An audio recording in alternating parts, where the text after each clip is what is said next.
What's up, you guys? What's up? So, what's up? What's up? What's up? What's up? What's up? Where the hell did that shit go? Did I put it in there already? Hold on a second. Or did I put it in here? There it is. Okay. Hold on just 1 second, y'all.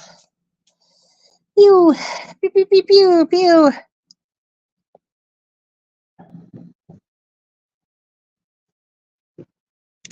Yeah, there we go. Edit privacy, put it on public, boom.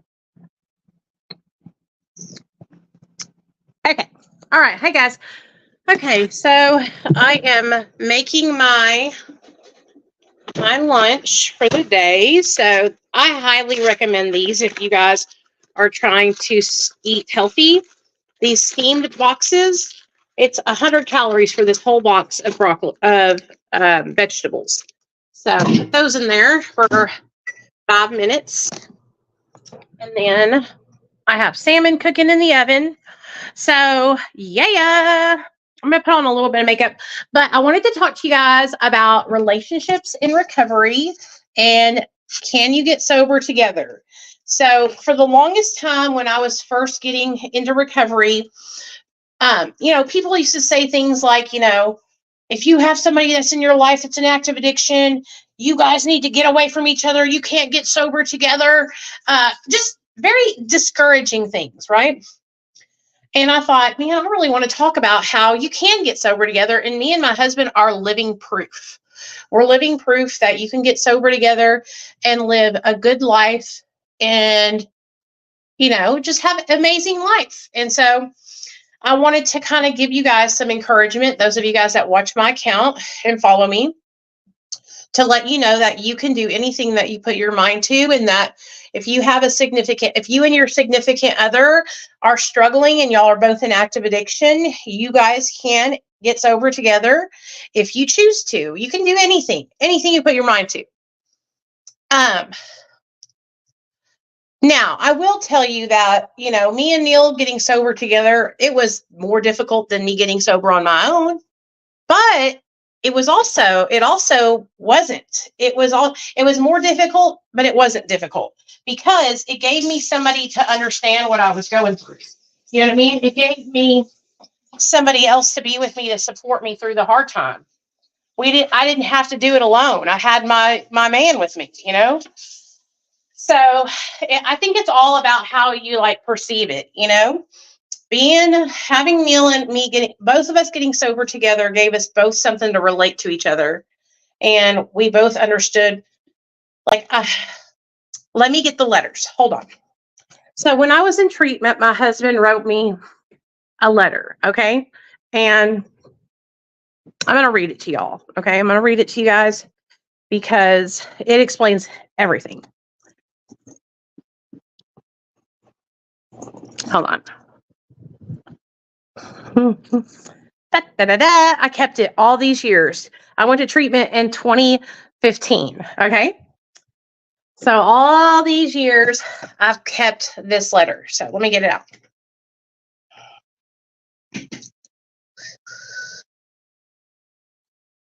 I think this is it. Nope, that's not it. He's wrote me several letters. He's wrote me several letters over the years. Okay. I think this is it. Yes. Okay. This is a letter my husband wrote to me while I was in rehab. While I was in rehab, he was out here in outpatient. Hey, babe, I'm so sorry it has taken me this long to get in touch with you. I miss you and Nate with all of my heart and soul, and I'm trying to stay sane without y'all. But I think we are doing the right thing. I want you to know that this pen cannot write fast enough all the things I miss about you. Your lips, your hair, your brown soft skin, your voice. God, how I miss being able to hear your voice. I spoke I cried to your mom the other day. I tried to explain how much I love you both and need to be a man and the man that I am supposed to be for my family. I'm off that new medicine, which is what made my legs swell up and all the hives. Again, you're probably glad you missed that. Nothing negative, though. just positive things. I have been going to my counselor at UAMS and telling them all about you and Nathaniel and how our lives will be so much better without guilt and shame we both hold on our shoulders. I'm done with feeling guilty, and I want us to always be honest with each other. I'm going to see Nathaniel tomorrow. I hope you two had a good visit yesterday. Miss Williams and I talked about me going to treatment next. That way we both get the total help we have both been seeking for a long time. I want you to know I'm always going to be by your side. And if you decide something is better for you, I totally understand, but we will always have our son that will bring us out the best in both of us. We can and will do this together, even though we are apart. I'll write again soon. Love you, Neil. So, me and my husband, when we were in active addiction, we struggled. We had so much guilt and shame because we knew we weren't being the parents that we could be. We knew that we weren't living up to our full potential. And when we got into recovery together, we were able to start living up to that potential and being the best we know how to be, And so when you're using drugs and alcohol, that's what happens. You don't get to be the best person. You don't get to be your true self. Drugs and alcohol, take away your true personality, who you really are.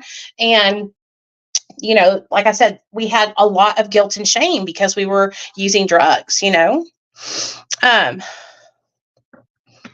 did we lose? What happened? Hey, Manders, what happened? Who passed away, babe? Thank you. And when me and Neil got sober together, you guys, like I'm telling y'all, we felt so much shame. Every time we would use substances, after having our son especially, Earl, I know exactly who you're talking about. Oh my God, that is so many people. This is just makes me sick to my stomach, you guys. We lost Luke G this year. I know exactly who you're talking about. I know exactly who Earl is. And y'all, I'm telling you, like people who are sharing their stories online, we have got to start giving people grace and understand that the addiction is a struggle. It's a disease of the mind, and people are not perfect, and we all make mistakes. And just because somebody's sharing their story online doesn't mean that they are not immune to relapsing, doesn't mean that they're immune to overdose, doesn't mean that they're perfect. And we all make mistakes, and we all need to be more understanding and loving to each other. He was a Facebook recovery advocate, or somebody that posted on Facebook a lot, and shared his story online on Facebook. But God, that makes me so sad to hear that. I'm sad when I hear about anybody passing away, y'all. Okay. Like, I don't want nobody to die. Okay. Even if you're somebody who has given me shit and fucked with me all my fucking career online, I still don't want you to die. You know what I mean? Like, I'm not a heartless person, and it just, I have started to realize that like all of our personalities are so different. And when we're all meshing together, there's going to be times where we don't get along with each other, or somebody says something that we don't agree with. And that doesn't mean that person deserves to be treated badly. I've learned so much this year, you guys, on social media, and just about where I want to be and how I want to be able to help other people. And I just don't ever want anybody to feel like they can't come here and talk to me just because I have a different opinion than them. Like, my opinion about things will never get in the way of helping somebody. I really want y'all to hear me when I say this. Just because I have a polarizing personality and an opinion that might not match up with you, if you needed help, like I've said a million times, I'm going to use Jessica Kent as an example. If Jessica Kent, who you guys know we do not get along, if she came to me today and she said, I cannot stop drinking and doing drugs, I need help, will you help me? No, I'm live right now, Pixie. Will you help me? I would drop everything I was doing to help her. Okay, I would do everything I could to help somebody that reaches out to me. I would never, ever not help somebody that was struggling. You know what I'm saying? We need more people out there that are like that, that can understand that having a difference of opinion doesn't mean that I can't help somebody that has a different opinion than me. I put up a post today, just like you, absolutely, Manders.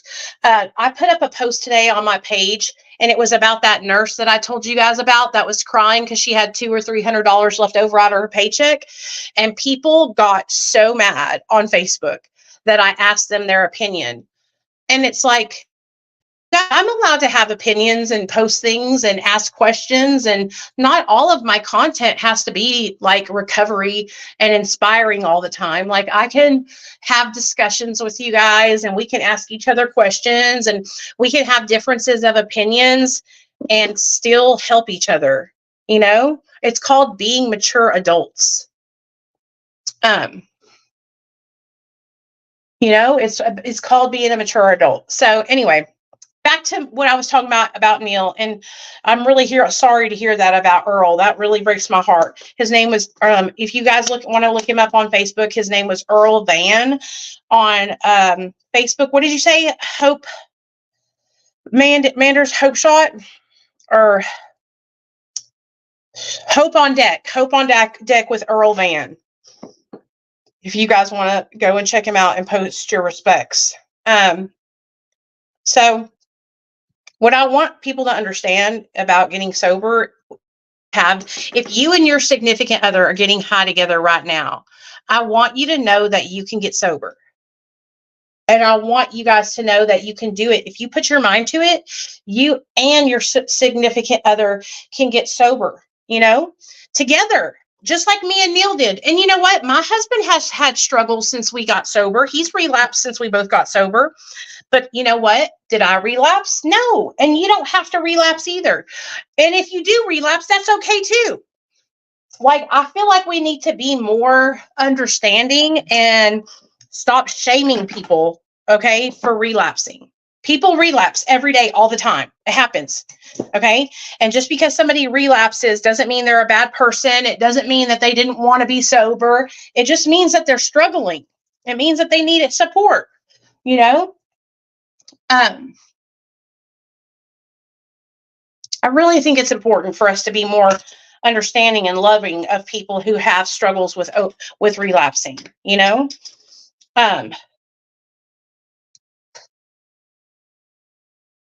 So when me and Neil got sober, I'm going to tell you guys the challenges that we faced. Okay. So we did face some challenges. Okay. So when you're both getting sober at the same time, you got all these feelings, right? We have all these feelings going back and forth. We have all these different thoughts. I wanted to do, back when we first got sober, I was doing AA. Okay. And I thought AA only way to get sober. Okay. Now that it's been some years, I realize how funny it is for me to say that. But back then, I thought AA was the only way to get sober, okay? And I tell you guys, I tried to push it onto my husband so hard, y'all, so hard. I was always on his ass trying to make him do the steps, trying to make him get a sponsor, trying to make him go to meetings with me. And you know what I learned very quickly, the hard way? Was that every time I pushed it on him or brought it up, it was pushing him farther away from recovery and farther away from wanting to even be involved in anything I had to going on with recovery. It was doing the opposite of what I thought it was going to do, which was make him want to join me, right? What I learned was I had to just live my life and show him the fruits of labor, right? Show him the great things that were happening to me because I was staying sober, whether it been in AA, NA, CA, recovery, what's it called? The one that's at the church. Why can't I think of it? Celebrate Recovery, whether it was that, whether it was Mara, Mara, whether it was therapy that I was going to, like I had to stop trying to push on my way of recovery onto my husband and just let him see that I was recovering and my life was changing for me, and I was becoming happy. When I stopped pushing like all the different ways of recovery onto my husband and let him see by watching me heal and grow in my recovery that I was healing and growing, and that I was happy, and that I was not having cravings to use drugs, and that I was like having friends, that's when my husband came around and started doing his own thing that helped him with his recovery.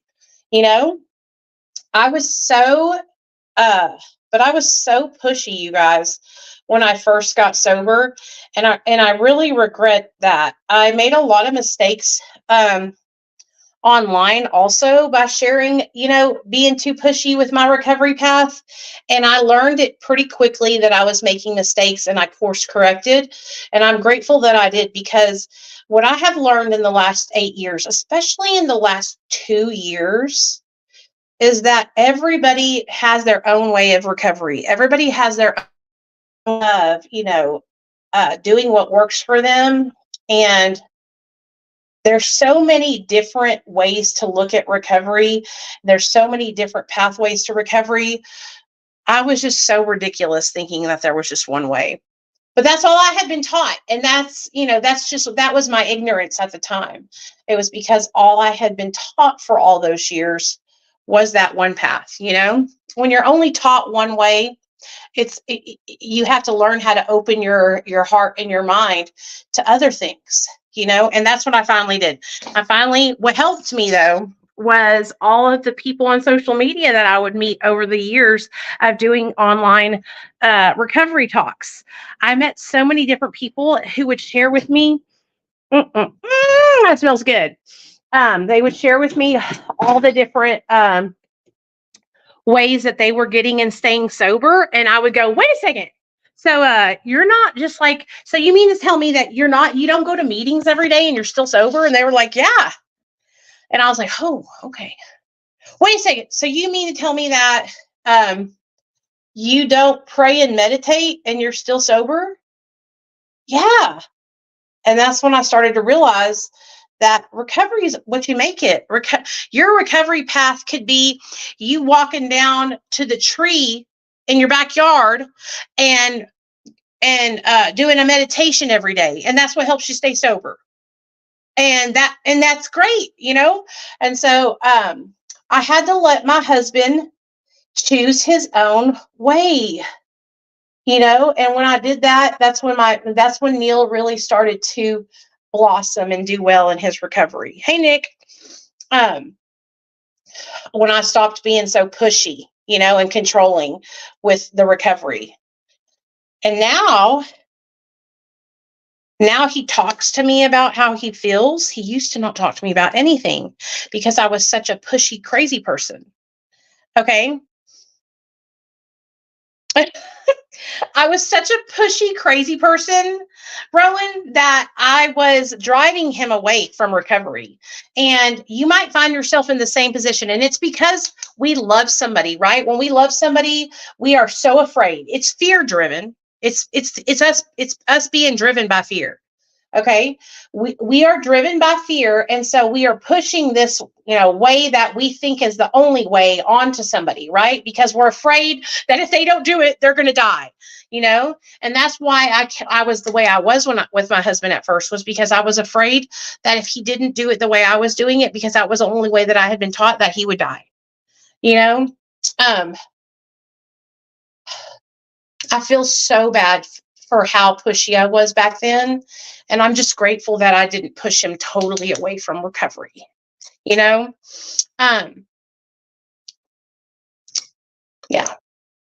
I'm glad that he stayed and didn't go back to drugs and alcohol, because I was pushing hard, you guys. But like I said, it was because I was so afraid. I was so afraid that I was going to lose my husband forever.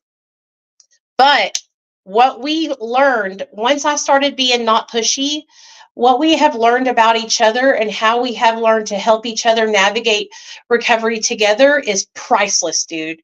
It's priceless. Like, the connection that I have with my husband today in recovery,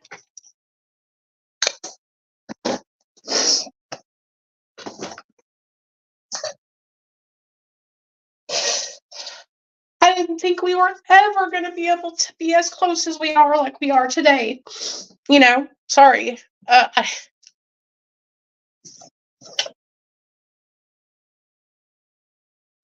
didn't think I was going to be crying. I was so afraid that me and my husband were going to be like those couples that don't sleep in the same bed and don't talk to each other about anything. And we were, because that's how it was going, because I was pushing my husband, trying to push him. You know, and a lot of that had to do with me being on social media a lot, also talking about my recovery a lot online.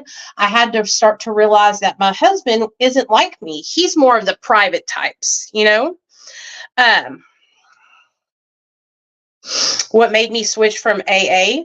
So I was in AA when I first started on Suboxone, okay? But what made me do the switch from the meetings at AA to the meetings at Medication Assisted Recovery Anonymous was I met somebody on Facebook. His name is Jeff. He is the creator of Mara, okay? And I started following him and started going to some of the Zoom meetings that he was having called Mara. And I was listening to what the people were saying in there, and they were accepting of all people where they were at, right? And that's what really made me realize that I had kind of been like shutting people off that were not like me when I was in AA, and I didn't realize it. And this is nothing against people in AA. If that helps you, I support you.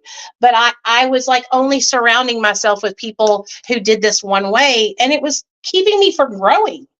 When you surround yourself in an echo chamber of people who are all echoing the same thing, you know, it works if you work it. All the bullshit that they teach you in Alcoholics Anonymous, I didn't have any opening to listen to anything else anybody else had to say, right? And that's when I started looking more into harm reduction. That's what really, I feel like, really catapulted me into a new wave, was meeting people who talked about harm reduction and were giving people out syringes. I was like, oh, clutching my fucking pearls, watching people hand out syringes to drug addicts. Oh, and a lot of the people that I had surrounded myself out with for years were like, you shouldn't be giving drug addicts syringes. You're just encouraging them to use even more. No, you're not. No, you're not. You're keeping them from passing diseases between each other. You know, that's how I caught hepatitis C, was because I didn't have access to clean syringes. Because when I took my money down to Kroger and Walgreens and Walmart and tried to pay for syringes, they passed judgment on me and wouldn't sell them to me, even with cash money in my hands. And so that's another reason that I switched, or compelled me to switch, was just that mindset right there. Harm reduction is so important, and that's what opened my heart and mind to other pathways of recovery. Like I said, I was just ignorant because I had only been taught one way for so long, you know. I had been trying to put myself into the one-way box of AA for so many years. And that's another thing that made me realize I needed to step away from AA and try something different, was it didn't work for me. It didn't work for me. I was on medication-assisted treatment, and I was sober because I used evidence-based treatment, not because I used AA. I was sober because I used science, right? And so that's another thing that really pushed me in another direction. I'm still trying to teach myself, like, I still have some really hard lessons to learn, and some beliefs that don't align with with the things that I'm doing now. But it's like a process of me trying to transition, because I have been brainwashed for a long time, you know. I found this lady on TikTok. Her name is Fabulous 50s. I need y'all to go watch her. Okay. If you're somebody who has been trying to transition from Alcoholics Anonymous to, Mara or a new program or harm reduction, you have to go watch this lady's videos. Okay. You have to. Like, she has so much knowledge about AA and everything. You just got to go watch. You'll see what I'm saying when you find her on TikTok. She's fucking fabulous. But anyway, back to me and Neil. I was trying to push Neil into this one way of recovery like me, right? And now you should see it. It's so crazy now because he watches, Neil listens to me making my videos and stuff. And he watches me and he goes, I remember when you used to try and make me get a sponsor. I remember when you used to try to make me do a 4-step. I had literally talked to my husband. I said, you're going to do your 4-step with me. You're going to tell me all the horrible things that you've ever done. Because he wouldn't listen. He wouldn't get a sponsor. So I was like, I'm just going to be your sponsor. I'm so happy that we're in the place that we're at now, and that we have the relationship that we have today. And it's all because, I remained open-minded. It's all because we worked together. It's all because I backed off and I let my husband do his recovery the way that was best for him. This is the color Butter. It's a Fenty Beauty powder. I love it. It's all because I stopped trying to make my husband do recovery the way I did recovery. I've seen some people's relationships in the rooms totally deteriorate because they were trying to make their significant other, do recovery the way they did recovery. And their whole relationships fell apart. They ended up leaving each other and breaking up and stuff. I was crazy about it, y'all. I know, but I was telling him he had to do the steps and I was going to be his sponsor. I was going to take him through the steps, y'all.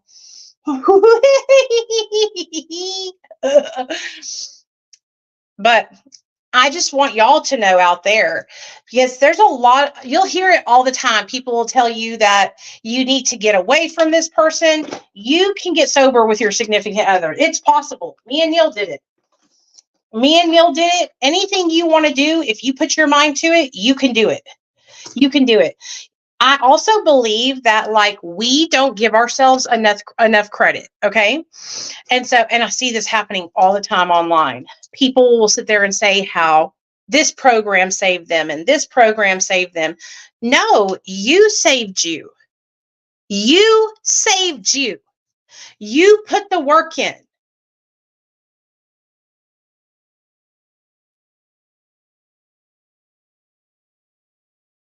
You need to give yourself more credit. All of you guys that are watching my video right now, that are listening to me, I know you're out there. And anybody that watches the replay, okay? You did this. You are the one who made the choice to turn your life around and get sober. Okay? Even those of you who say God did it. Now, God was there to support you through it, if that's what you believe, okay? But you put in the work. Stop selling yourself short, man. Stop selling yourself short. You put in the work. And I need people to understand that. For real, for real. I see so many people giving credit to this program and that program and this, that, and the third. It's like, no, you fucking did that. You did that shit, honey. You did that shit.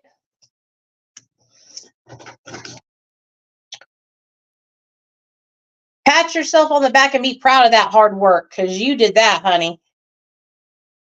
This is a, hey mama, what are you doing? This is a glue, you guys, but you know what? Fuck that. I'm not wearing lashes today there because they're already driving me insane. Fuck that. You put in the work. You have put the one foot in front of the other, day by day, little by little, changing your behaviors. So give yourself some fucking credit. Every single last one of y'all. Give yourselves some credit. I used to do the same thing though, so I understand. Until I realized how powerful I am and how much power I have choices and over my life. I'm not powerless over shit no more. Just like I used to believe I was powerless over my food choices, it's like one day I just woke up and I realized I'm the most powerful person in the world. And I have the power to make good decisions about my food. I have the power to make good decisions about my exercise. I have the power to make good decisions about the drugs I put into my body or whether or not I put drugs in my body. Like, I just took my power back. And I want everybody in here to know that they can do the same thing. You can take your power back and you can have control of your life again. You don't have to feel like you are controlled by substances or controlled by food or controlled by decisions that you've made, poor decisions you've made in the past. You can make good decisions today. I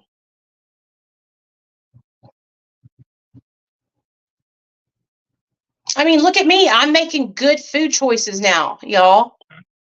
Do you know how many years I have been making bad food choices? For years, dude, for years. And now I'm taking my power back. Fuck you, food. You don't run my life. I choose what I put in my fucking pie hole. My brain doesn't get to run me either. Because for a long time there, my brain, I let it just run on autopilot. Not today, Satan. I'm making choices on what I put in my mouth today. That's why I'm eating salmon and steamed veggies today. Because I know that that's going to make me feel good. I'm not going to feel shitty after I get done eating my salmon and my steamed veggies. Yeah.